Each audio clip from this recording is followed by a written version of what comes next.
Se alguém tiver um filho contumaz e rebelde, que não obedece à voz de seu pai e à de sua mãe, e ainda castigado não lhes dá ouvidos, seu pai e sua mãe o pegarão e o levarão aos anciãos da cidade à sua porta e lhe dirão: este nosso filho é rebelde e contumaz, não dá ouvidos à nossa voz, é dissoluto e beberrão.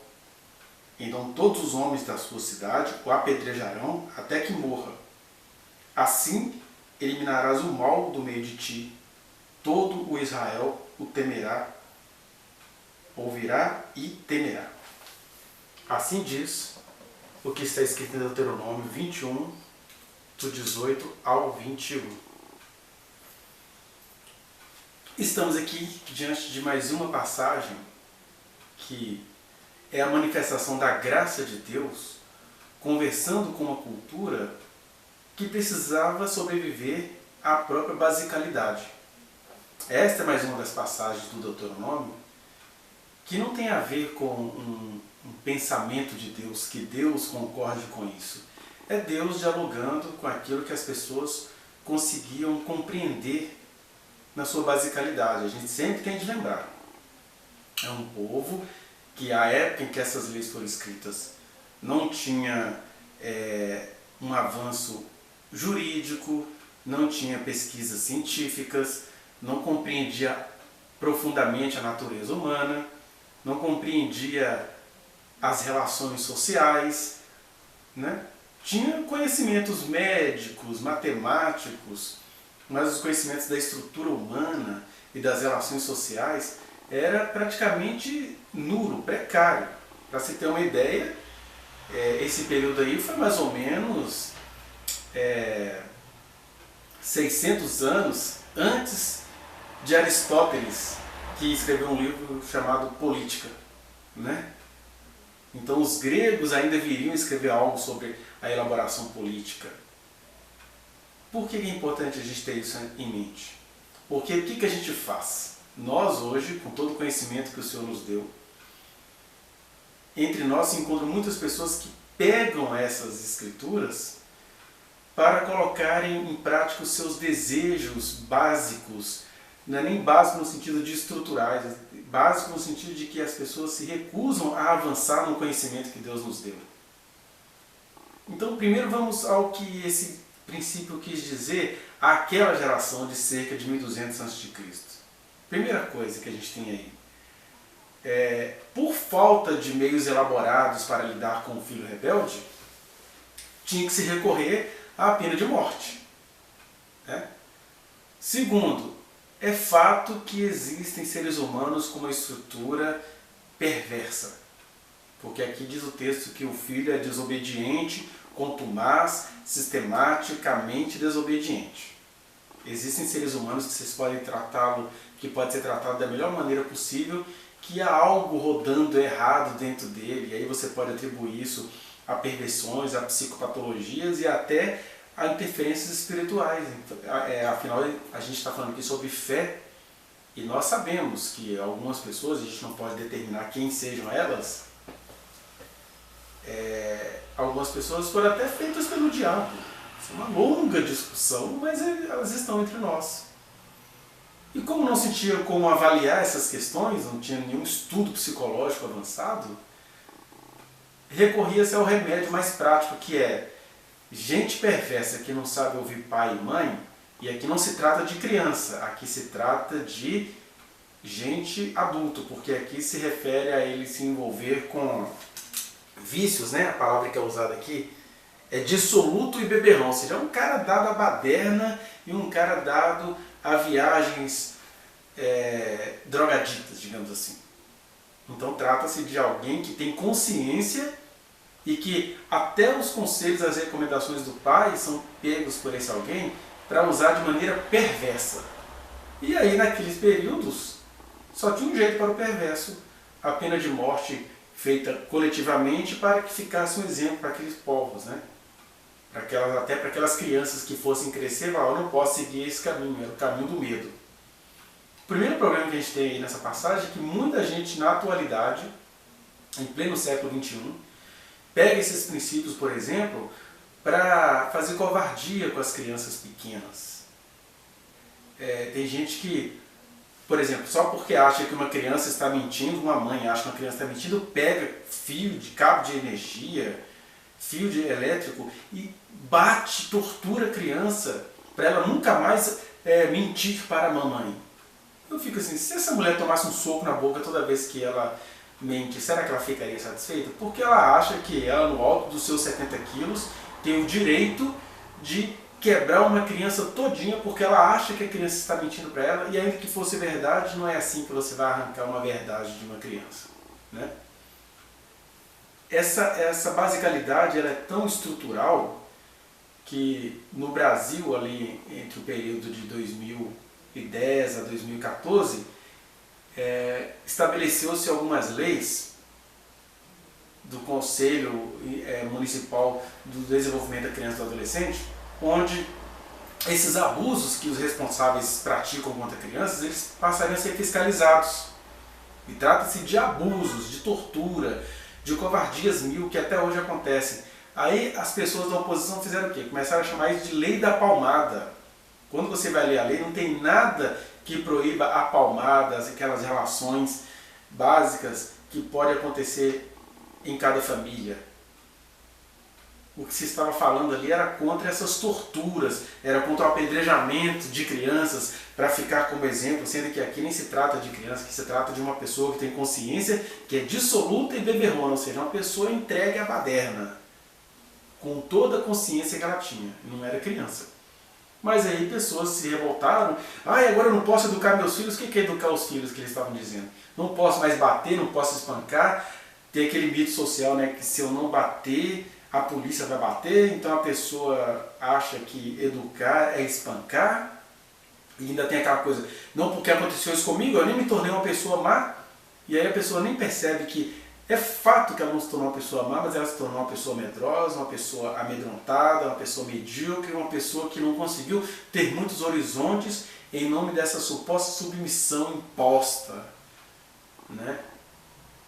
Então, primeira coisa, embora existam seres humanos perversos, e essas perversidades elas vão se revelando na juventude, daí o cara se dissoluto e beberrão, graças a Deus que a praticidade dessa lei, o pragmatismo dessa lei, não vale mais para a nossa geração. Até porque, em Cristo Jesus, nós aprendemos a relativizar todas as coisas. Por mais que os cristãos da atualidade tenham medo da relativização, o fato é que só Deus é absoluto. A nossa interpretação dos seus princípios também é relativa. Por exemplo, a Bíblia diz que a gente deve honrar o pai e a mãe, porque tem algo estrutural aí, a gente tem que ser no mínimo grato àqueles que nos colocaram no mundo. Mas as relações humanas não são tão lineares assim como a gente gostaria. Então eu preciso honrar o meu pai e a minha mãe como um princípio eterno, porque no mínimo eu vim à vida por causa deles. Por outro lado, quando você vai estudando os seres humanos, as relações humanas, a gente percebe, por exemplo, que uma mãe pode abandonar o seu filho, que uma pessoa, que mães, por questões psicológicas mal resolvidas, veem as filhas como concorrentes e passam a usar a história da obediência para atrapalhar o desenvolvimento da própria filha, que pais querem ver o cumprimento dos seus desejos, às vezes até macabros, na vida dos filhos, então vão censurar o filho por uma escolha que ele vai fazer. Então, se de um lado existe o princípio eterno de a gente honrar quem nos colocou no mundo, por outro lado, honrar vai além do obedecer. Porque se o mandamento não explica isso, as demais escrituras explicam isso. Honrar é mais do que obedecer, porque honrar vai além do obedecer. Às vezes a única maneira de você honrar um pai e uma mãe é desobedecendo-os. E aí desobedecer nesse caso não se trata de perversidade e nem de vida dissoluta. Trata-se do fato de que a única maneira que algumas pessoas descobrem de honrar o pai e a mãe é descobrir que todos nós temos um pai da eternidade, o nosso príncipe da paz, a quem devemos obediência. Isso é tão sério que o príncipe da paz, quando esteve entre nós, Deus em pessoa, ele diz lá em Mateus capítulo 10, olha, não pense que vim trazer paz à terra, não pense que vim trazer linearidade à terra, porque vai ter problema aí, né? Entre o homem e sua mulher, entre a nora e a sua sogra, entre o patrão e o empregado, e às vezes até entre o pai e o filho. E ele continua dizendo, olha, vocês vão ser perseguidos por todos por causa do meu nome. Há pais que se levantarão contra os próprios filhos e os matarão. E aí esses pais que se levantarão contra os próprios filhos e os matarão, porque eles têm raiva do filho ter entendido o evangelho de Jesus, são pais que pensam o seguinte, eu tenho direito de fazer isso porque eu sou seu pai. Está escrito em Deuteronômio que eu posso inclusive te colocar na porta da cidade, chamar os anciãos e te apedrejar. Só que é uma coisa diferente. Primeira coisa então é isso, até o mandamento da obediência aos pais, ele é relativizado pelo Espírito, porque não se trata de obediência, trata-se antes disso de honrar os pais, e às vezes a única maneira que a gente tem de honrar o pai e a mãe é não sendo aquilo que eles esperam que a gente seja. Ah, mas como é que eu vou saber disso? Quando você entende com toda a sinceridade do seu coração, com todo o respeito que você tem por esse pai e por essa mãe, que o que Deus quer da sua vida está para além daquilo que eles sonharam para você. Ah, mas isso que você está falando é muito perigoso. Não é porque é perigoso que a gente não possa falar. É perigoso enquanto você não consultar o Senhor na sua vida para seguir estes princípios. Porque não tem nada de perigoso aí não. Quem anda em Cristo Jesus vai saber discernir os tempos, vai saber discernir os comportamentos, vai saber quando você está precisando desobedecer aos seus pais para honrá-los em Cristo Jesus. Mesmo que muitos pais peguem seus filhos e os matem, ou os entreguem para serem mortos, conforme diz em Mateus capítulo 10. Porque, como vai dizer Pedro lá na frente, importa-nos antes obedecer a Deus do que aos homens, incluindo nosso pai e nossa mãe. Porque honrar é mais do que obedecer. E aqui eu estou falando de gente sincera, gente com o coração quebrantado, que vai precisar escolher entre obedecer aos pais ou honrá-los obedecendo ao Senhor. Por outro lado, até esse filho perverso que é revelado aqui em Deuteronômio e que neste período precisava ser punido assim, porque não tinha outras formas de punição, a gente vai descobrindo, por exemplo, que nem todo dissoluto é dissoluto porque é perverso. Dissoluto é o cara entregue aos prazeres, à loucura, à soberba, à baderna, à boca podre.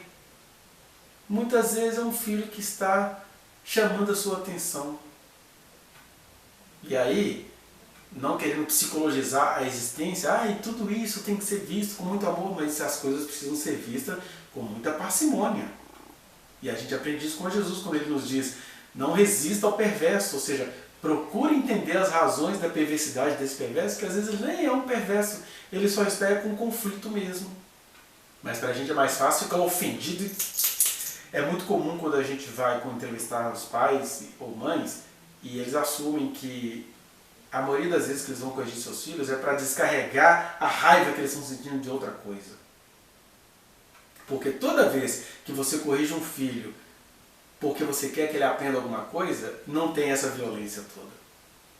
Né? E aí, é claro, quando alguma coisa sai da sua alçada, existem leis, e aí não são mais essas leis do Deuteronômio, graças a Deus, mas são leis que o Estado gostaria de aplicar para disciplinar tanto os filhos quanto os pais, porque tem muito pai aí. Quer ver uma coisa que é pior do que matar um filho perverso? É uma mãe saber que a filha está sendo abordada sexualmente pelo padrasto ou pelo namorado da mãe, e aí dizer para a filha, eu acho que você andou se insinuando. Isso é terrivelmente perverso, é você entregar a sua filha para alguém que está fazendo perversidade. Mas é ele que traz sustento para a nossa casa. Você é a culpada de ter estragado o nosso casamento, você foi contar aí que ele estava te pegando. Quer dizer, imagina se a gente leva o princípio da obediência para esse lado. Minha filha, não faça nada porque sua mãe não concorda, deixa ele lá te molestando, você tem que respeitar a sua mãe. Não é isso não. Só tem um jeito dessa filha honrar essa mãe. Dando o jeito dela de ou denunciar essa mãe, ou saindo de casa, ou pedindo socorro às autoridades maiores constituídas pela República. Eu sei que é difícil para um crente fundamentalista entender o que eu estou falando. Mas quem anda no Espírito sabe que honrar é mais do que obedecer e que às vezes para a gente honrar a gente vai precisar desobedecer. Não só na relação pai e mãe, na vida é assim. O que foram os profetas nas Escrituras, senão grandes desobedientes? Imagina se o tal princípio da autoridade fosse essa coisa radical e linear na vida dos profetas. Um bando de desobedientes. Porque Moisés tinha uma autoridade para obedecer, que era o faraó. Mas o único jeito dele honrar faraó era desobedecendo-o. E aí o faraó viu a glória de Deus. Sadraque, Mesaque e Abednego, eles tinham autoridade para obedecer, era o déspota Nabucodonosor. Mas como eles precisavam honrar o Nabucodonosor, eles o desobedeceram, foram para a fornalha e foram livrados lá e o nome do Senhor foi glorificado. Daniel tinha Nabucodonosor, Nabonidos, Beltesazar, Dario, o Medo, para obedecer. Mas o único jeito que ele tinha para honrar esses déspotas, esses reis, essas autoridades, era desobedecendo-as para obedecer a Deus. E aí o nome do Senhor foi glorificado. Então, o que está por trás desse princípio é, dentro de uma cegueira cultural, o jeito é fazer o que a gente não sabia, como fazer com a lepra, como fazer com a sexualidade e como fazer com o filho desobediente. É exterminar para a gente encontrar paz. Mas graças a Deus que a vida não parou ali. A vida nos exigiu conhecimento, a busca da sabedoria, a sabedoria que vai mudando as nossas percepções e a nossa estrutura. E Deus tem prazer que a gente busque a sabedoria a ponto de chegar nisto, nessa maturidade de que honrar é mais do que obedecer. E que um filho que pode estar sendo visto como perverso, na verdade é um filho pedindo socorro. E que se de fato houver um filho tão perverso assim, nós temos outras leis para lidar com esse filho. Isso funcionou com quase todas as coisas que a gente veria como perversidade. Por exemplo, as mulheres ditas histéricas, até que o Freud começou a estudar, eram vistas como mulheres teatrais, mulheres que estavam querendo se entregar sexualmente para todo mundo, mulheres que fazem as coisas para chamar a atenção, até que um médico neurologista que saiu da medicina e fundou a psicanálise falou assim, deixa eu entender essa perversidade, esse teatro. E aí nós temos aí, ó, tem até aqui, ó, 24 volumezinhos, que começou quando um ser humano saiu dessa basicalidade e falou, deixa eu entender o que significa essa aparente perversidade, essa aparente teatralidade, essa aparente vontade de chamar a atenção. Então, graças a essas pessoas que conseguiram honrar o conhecimento que Deus nos deu, a gente não precisa mais se prender a este princípio básico, no sentido de ser básico, de ser pequeno, ridículo. Me parece que ninguém nunca cumpriu essa lei, porque é uma lei, inclusive, que foi herdada da antiga Babilônia, que foi necessária que neste momento, de cerca de 1200 a.C., 1300 a.C., mas que logo, logo, logo o conhecimento iria dar outros caminhos e outros olhares para isso. Né? Agora, é triste ver como que o ser humano continua na sua basicalidade, porque apesar de todo o avanço científico, de todo o avanço sobre o conhecimento psicológico, todo o avanço sobre a educação, as pessoas ficarem agarradas e não, menino chorou demais, mete a mão na boca. É engraçado que nenhum adulto se sentiria feliz recebendo uma mãozada na boca por uma coisa errada que ele falou. Mas uma criança, na sua inocência, tem que receber um soco na boca, ficar com os lábios inchados, e aí ela vai aprender pelo medo. E esse medo vai atrapalhar a desenvolver muitas outras habilidades que ela poderia desenvolver. E aí você, em nome do argumento da obediência, você vai afundando a vida do seu filho numas trevas eternas. Por isso, o que a gente tem que pegar aqui desse texto? Que é a graça de Deus conversando com a humanidade, que o que eles tinham encontrado de melhor era isso. Olha, o filho é esquisito, não ouve vocês, não está nem aí para vocês, é perverso, você vê algo até de espiritual nesse filho, o jeito não é nem você matá-lo, é você levar para as instituições sociais na época, que eram os anciãos, que era uma coisa assim tribal, né? Para eles dar um jeito nisso. Isso era o que podia ser visto naquela época. Na atualidade, nós temos todo o conhecimento que o Espírito Santo nos tem dado, para, com este conhecimento, nos utilizarmos e crescermos do conhecimento científico e crescermos com o conhecimento científico. Deus não tem raiva dos avanços da humanidade, não. Né? Isso é tão maravilhoso que eu vejo, inclusive, uma providência de Deus quando, alguns anos mais tarde, Israel foi levado ao cativeiro babilônico, porque aquilo ali ia descambar no Império Grego, com o qual Israel aprendeu muita coisa como seres humanos. Porque parece que eles receberam tanta luz divina que eles ficaram cegos para aquilo de que tinha de bom no conhecimento humano que veio de Deus. Se você for olhar, por exemplo, Sócrates, dentro das limitações dele, e veja o vídeo que eu falo sobre isso, né? Sócrates, dentro das limitações dele, tinha muito mais fidelidade a Deus do que a maioria dos israelitas contemporâneos seus. Então, Deus tem muita coisa a nos ensinar, a gente não pode rejeitar o conhecimento que Ele nos deu. E é aí que a gente fica com esse princípio.